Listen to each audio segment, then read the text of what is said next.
मित्रों नमस्कार। मैं धनीराम पटेल एडवोकेट बिलासपुर छत्तीसगढ़ और आज चर्चा करेंगे नेपाल में हिंदू राजशाही के खूनी अंत, लंबी राजनीति का स्थिरता और अभी खूनी गृह युद्ध। चर्चा शुरू करने के पहले आप सबसे आग्रह करूंगा कि मेरे चैनल DR पटेल एडवोकेट को सब्सक्राइब करें, लाइक करें, शेयर करें।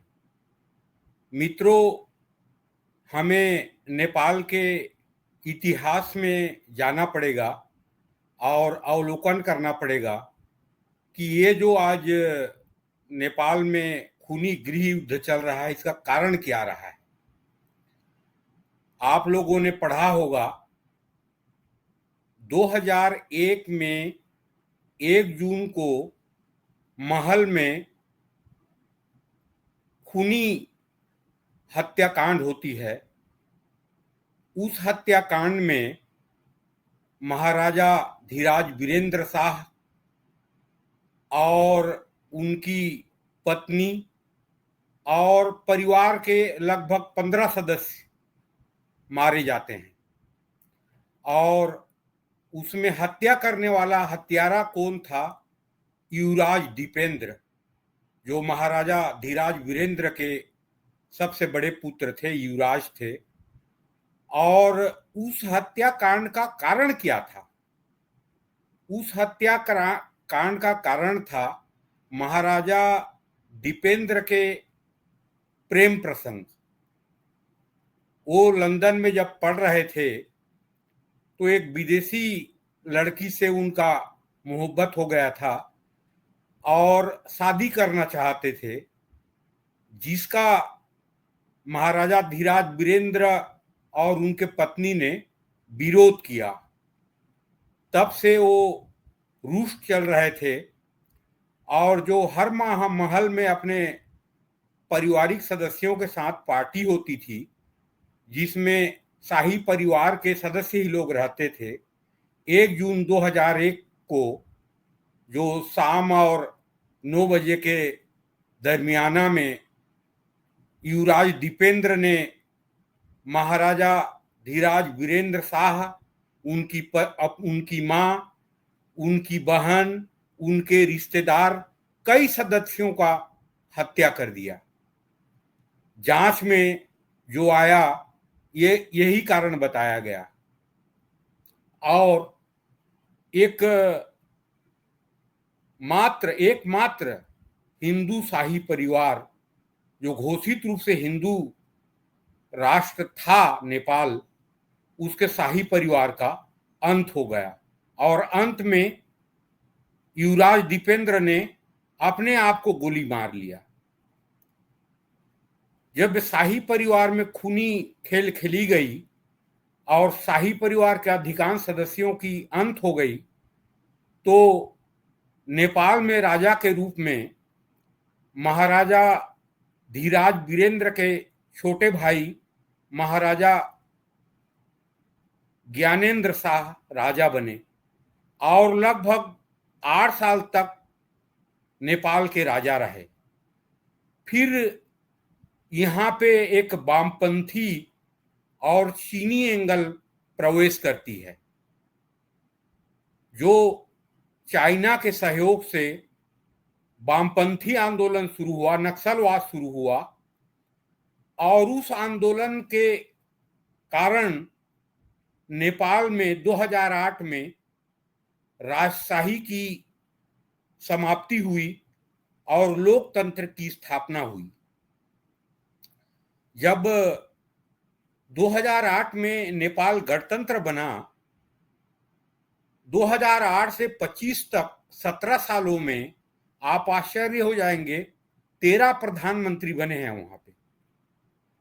तो नेपाल में जो अभी गृह युद्ध हुआ है, जिसमें वहां के संसद भवन, राष्ट्रपति भवन, सुप्रीम कोर्ट, महत्वपूर्ण व्यापारिक संस्थान और जो महत्वपूर्ण जो संस्थान थे, सब जला दिए गए बहुत सारे होटल, बहुत सारे ऑफिस, थाने, जिला कार्यालय सब जला दिए गए पिछले अभी 3-4 दिन से जो गृह युद्ध हो रहा है उसमें।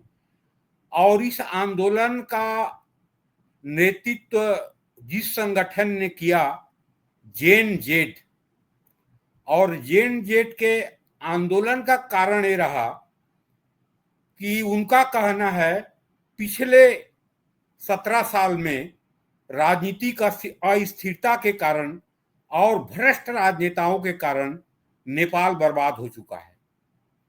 तो छात्रों ने जेन जेड के बैनर तले आंदोलन शुरू किया। पहले तो उनका मांग था कि नेपाल में राजशाही स्थापित हो, फिर उन्होंने भ्रष्ट राजनेताओं के खिलाफ आंदोलन किया और इस आंदोलन के तहत प्रधानमंत्री केपी ओली से लेके सभी मंत्रिमंडल के सदस्य को दौड़ा दौड़ा के पीटा गया और देश केपी ओली चीन चले गए, कई लोग दुबई चले गए, मंत्री लोग। और आज शासन सेना के नियंत्रण में था और आज वहां के सुप्रीम कोर्ट के भूतपूर्व चीफ जस्टिस सुशीला कार्की ने कार्यवाहक प्रधानमंत्री के रूप में शपथ लिया है और अभी शपथ ली हैं शाम में। लेकिन नेपाल के अस्थिरता और इस बर्बादी में सबसे बड़ा जो एक कारण रहा है चीन समर्थित वामपंथी आंदोलन। हालांकि भारत के मीडिया वामपंथी आंदोलन की कभी इतना चर्चा नहीं किया। नेपाल के बर्बादी के कारण जो नक्सलवाद वहां पनपा उसके बारे में कभी चर्चा नहीं किया। और आप लोग जानते होंगे अभी जो प्रधानमंत्री थे जिनके बंगला को जलाया गया और वो चीन भाग गए हैं, केपी ओली। ये ओली के करामात के बारे में आप पिछले 5 साल से सुन रहे होंगे कि पिछले 7 साल में 4 बार प्रधानमंत्री बने हैं ओली, वामपंथी मानसिकता के ओली। और चीनी एम्बेसी में जो एक महिला अधिकारी थी उससे क्या संबंध था और चीन उस महिला अधिकारी के माध्यम से कैसे कार्य करवाता था केपी ओली से, ये जग जाहिर है। और केपी ओली के प्रधानमंत्री रहने का कारण भी आज जो जेन जेड आंदोलन हुआ है और जो खूनी गृह युद्ध में परिवर्तन हो गया, उसका महत्वपूर्ण कारण केपी ओली रहा है। और केपी ओली ने हिंदुत्व, राम मंदिर और भारत के वर्तमान सरकार के बारे में क्या क्या बयान दिया है आप सब लोग जानते हैं। तो आज एक खूनी गृह युद्ध क्यों हुआ, इसके बारे में महत्वपूर्ण कारण यह है कि किसी भी देश में, लोकतांत्रिक देश में, अगर सरकार स्थिर नहीं रहती है, जैसे पिछले 17 साल में नेपाल में हुआ, गणतंत्र की स्थापना के बाद 13 प्रधानमंत्री बने और कोई प्रधानमंत्री 6 साल, कोई 1 साल, कोई 1.5 साल रहा है। तो राजनीतिक अस्थिरता के कारण आज नेपाल पूरा जल गया है और उस जले नेपाल में पुनर्निर्माण के कार्य में कम से कम $10 बिलियन की खर्च होगी। नेपाल के विकास के लिए, नेपाल के भविष्य के लिए बहुत दुर्भाग्यपूर्ण है।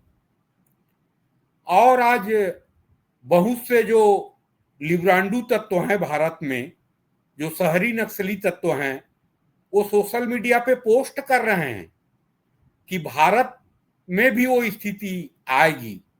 तो उनको समझना चाहिए कि भारत की लोकतंत्र कितने मजबूत है और यहाँ के लोग कितने समझदार हैं और भारत कितना प्रगतिशील है और एक महाशक्ति बनने की ओर अग्रसर है।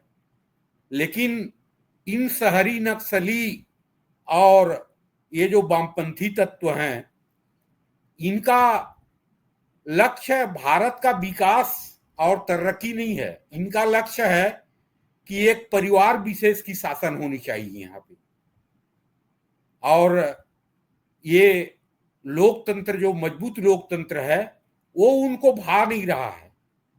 एक परिवार की शासन होनी चाहिए और एक जाति की शासन होनी चाहिए, ये इनका मंशा है।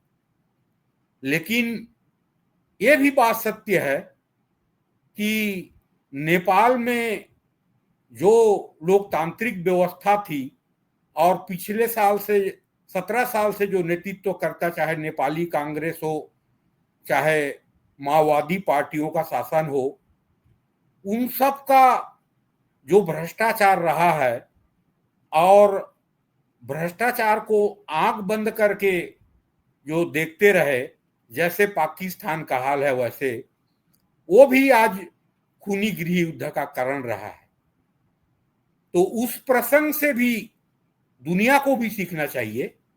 लेकिन भारत के बारे में जो विघ्न संतोषी लोग कल्पना कर रहे हैं वो हो नहीं सकता, और ऐसा सोचने वालों के मानसिकता पे तरस आती है जो भारत को एक आर्थिक महाशक्ति और सैनिक महाशक्ति के रूप में देखना नहीं चाहते हैं। हमें सबको ये उम्मीद रखनी चाहिए कि सुशीला कार्की की नेतृत्व में नेपाल सरकार शांति व्यवस्था स्थापित करे और लोकतांत्रिक व्यवस्था बरकरार रहे और फ्री फेयर इलेक्शन करवाए, और नेपाल की विकास हो और अभी जो विध्वंस हुआ है उसकी पूर्ति नेपाल जल्दी कर ले, और एक स्वस्थ लोकतंत्र के तहत, एक स्थिर सरकार के तहत पूरे भारतवासियों की आकांक्षा है और सभी लोगों की ये मानना है कि एक स्थिर स्थायी लोकतांत्रिक सरकार नेपाल में स्थापित हो और ये वामपंथी और शहरी नक्सली लोगों के जो गिरफ्त में पिछले 17 साल से आ गई नेपाल सरकार, उससे मुक्त हो और पिछले 3-4 साल से ये जो केपी ओली और इसके पहले जो प्रधानमंत्री रहे, इन्होंने बेवजह के भारत नेपाल सीमा विवाद शुरू किया और आरोप लगाया कि भारत ने नेपाल के कुछ क्षेत्रों को कब्जा किया है, जो गलत है।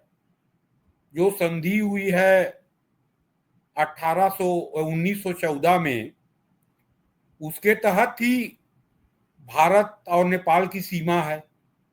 अब भारत के बहुत सारे लोग नेपाल में रहते हैं, नेपाल के करोड़ों लोग भारत में सेना से लेके सभी क्षेत्रों में सेवा कर रहे हैं, और भारत और नेपाल का संबंध एक जो रिश्ता है वो खून की रिश्ता है, ये सब हम जानते हैं।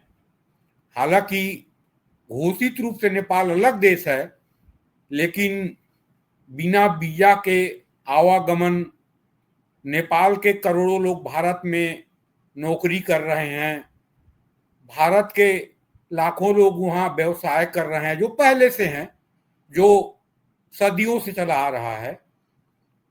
तो ये संबंध भारत और नेपाल के संबंध मजबूत हो और भविष्य में एक स्थिर और स्थायी लोकतांत्रिक सरकार स्थापित हो नेपाल में, नेपाल विकास करे, यही हमारी भावना है।